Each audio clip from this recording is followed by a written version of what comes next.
Abraham prit de nouveau une femme, et elle s'appelait Keturah. Etl Louis infanta Zimran, Jokshan, Medan, Madian, Ishbak et Shua. Et Jokshan engendra Séba et Dedan. Et les fils de Dedan furent Assurim, le Tushim et le Mim. Et les fils de Madian, Epha, et Éphé, et Anosh, et Abida, et Elda.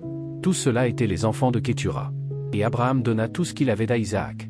Mais aux fils des concubines qu'Abraham avait eues, Abraham fit des présents et les renvoya loin d'Isaac, son fils, alors qu'il vivait encore vers l'Orient, vers le pays de l'Orient. Et voici les jours des années de la vie d'Abraham qu'il vécut, 175 ans. Alors Abraham rendit l'esprit et mourut dans une bonne vieillesse, un vieil homme et plein d'années, et il fut rassemblé auprès de son peuple. Et ses fils Isaac et Ismaël l'enterrèrent dans la grotte de Macpéla, dans le champ d'Éphron, fils de Zohar, le Hittite, qui est devant Mamré. Le champ qu'Abraham a acheté des fils de Heth, c'est là qu'Abraham et sa femme furent enterrés.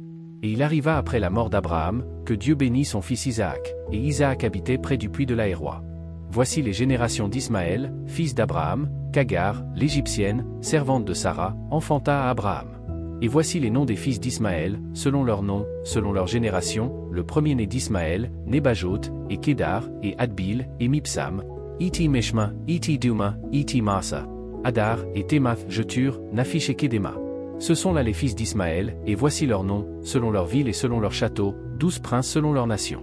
Et ce sont les années de la vie d'Ismaël, 137 ans, et il rendit l'esprit et mourut, et il fut rassemblé auprès de son peuple. Et ils habitèrent depuis Avila jusqu'à Shur, qui est devant l'Égypte, vers l'Assyrie, et il mourut en présence de tous ses frères. Et voici les générations d'Isaac, fils d'Abraham, Abraham engendra Isaac. Et Isaac avait 40 ans lorsqu'il prit pour femme Rebecca, fille de Bethuel le Syrien de Padan-Aram, sœur de Laban le Syrien. Et Isaac supplia l'Éternel pour sa femme, parce qu'elle était stérile. L'Éternel fut supplié de lui, et Rebecca, sa femme, conçut. Et les enfants luttaient ensemble en elle, et elle dit, s'il en est ainsi, pourquoi suis-je ainsi? Et elle alla consulter le Seigneur.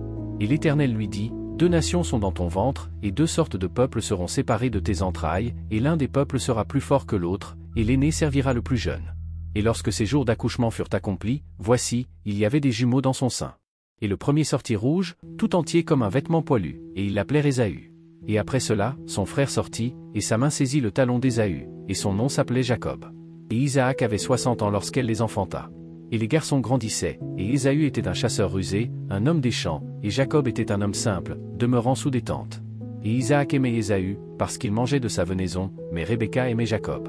Et Jacob fit du potage. Et Ésaü revint des champs, et il était faible. Et Ésaü dit à Jacob, nourris-moi, je te prie, avec ce même potage rouge, car je suis faible, c'est pourquoi son nom était appelé Édom. Et Jacob dit, vends-moi aujourd'hui ton droit d'aînesse. Et Ésaü dit, voici, je suis sur le point de mourir, et quel profit me fera ce droit d'aînesse? Et Jacob dit, jure-le-moi aujourd'hui, et il lui jura, et il vendit son droit d'aînesse à Jacob. Alors Jacob donna à Ésaü du pain et des lentilles, et il mangea et but, puis se leva et s'en alla, ainsi Ésaü méprisa son droit d'aînesse.